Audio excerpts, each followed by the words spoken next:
You're expecting the iPhone Fold to drop alongside the iPhone 18 Pro in September, but what if I told you that might not happen? What if Apple has completely different plans for their first foldable phone? A new report from Barclays analyst Tim Long suggests something pretty interesting. The iPhone Fold might actually arrive in December instead of the usual September launch window. But here's the twist: it could still get announced in September, just like the iPhone X did back in 2017. Today we're diving deep into this rumor, exploring why a December release makes sense, and discussing whether Apple's first foldable could actually beat Samsung at their own game. Stick around because we're also covering the rumored specs, pricing, and 5 reasons why the iPhone Fold might blow away Samsung Z Fold 8 on Apple's very first try. Let's start with this December release date rumor.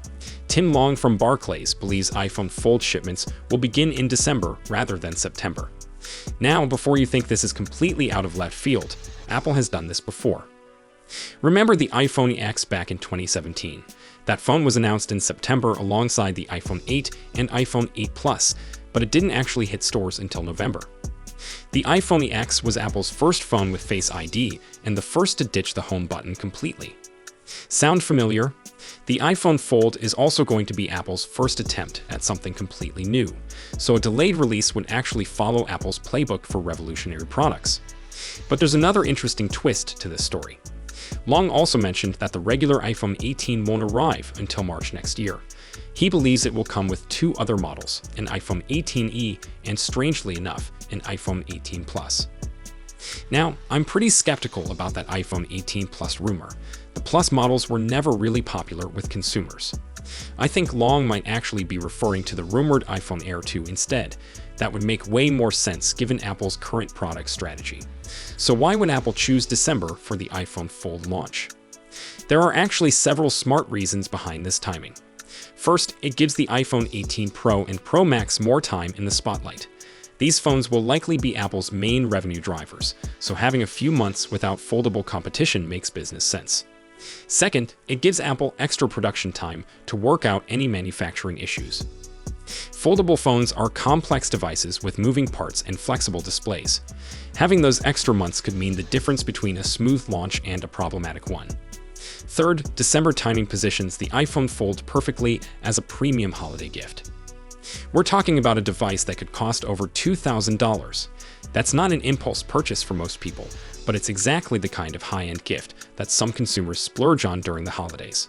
The downside: if pre-orders sell out quickly, buyers might have to wait until the new year to get their hands on one. But honestly, there's a pretty good chance the iPhone Fold will arrive this year regardless of the exact timing.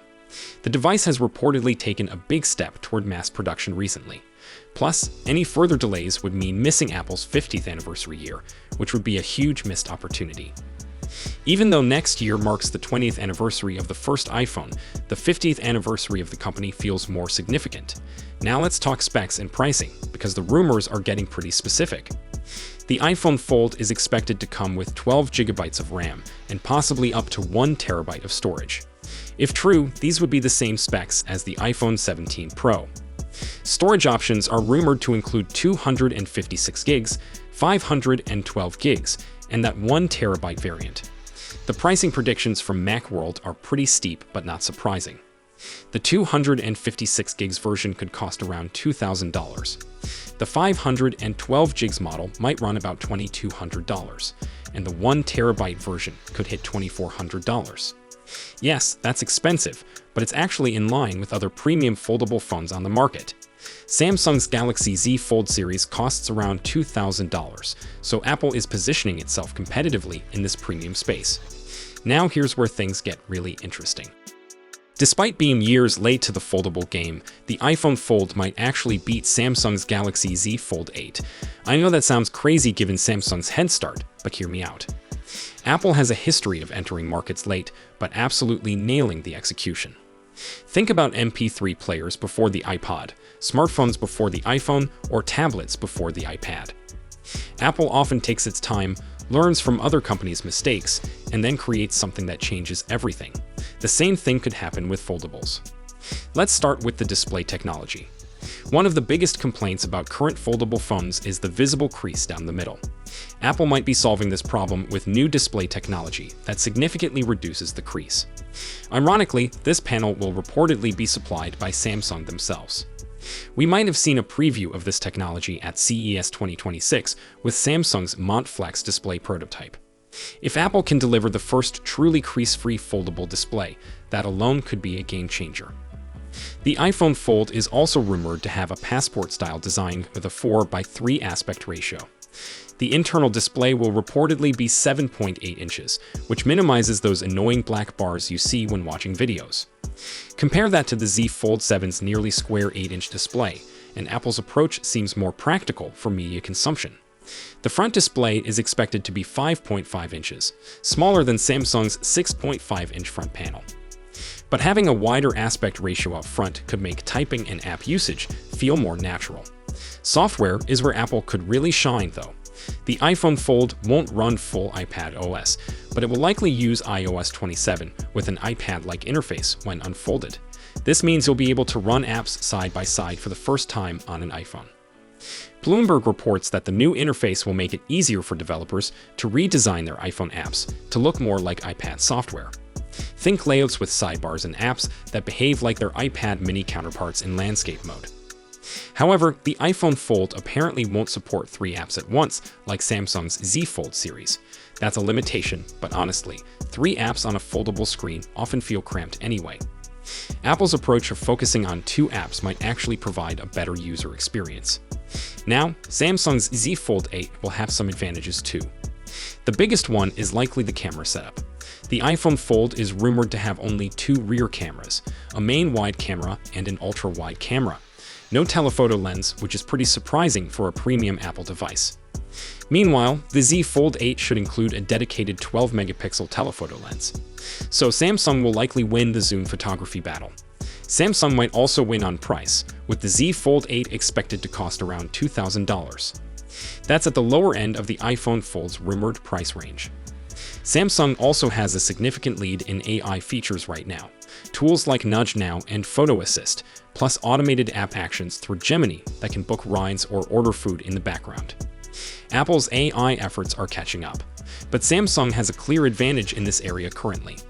But here's the thing about Apple. They don't need to win every spec battle to create the best overall product. The original iPhone wasn't the most advanced smartphone when it launched. It didn't have 3G, couldn't record video, and lacked many features that BlackBerry phones had.